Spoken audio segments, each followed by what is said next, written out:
பாருங்க, இன்றைக்கு அப்படியே ஃப்ரைடே சல்மியா சூக்கு வந்தேன். ஓல்ட் சூக்கு என்ன மாதிரி செம்ம க்ரௌடாக இருக்குது.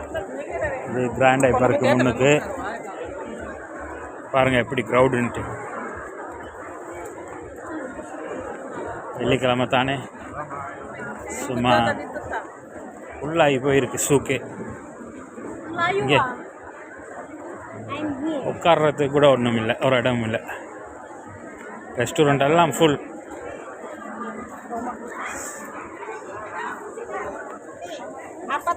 அப்படியே நம்மளோட பசங்களையும் தேடி போவோம் எங்கே இருக்கிறானுங்கன்ட்டு. யாவது உட்காந்துக்கிட்டு இருப்பானுங்க சாயம் குடிச்சிக்கிட்டு. பாருங்க.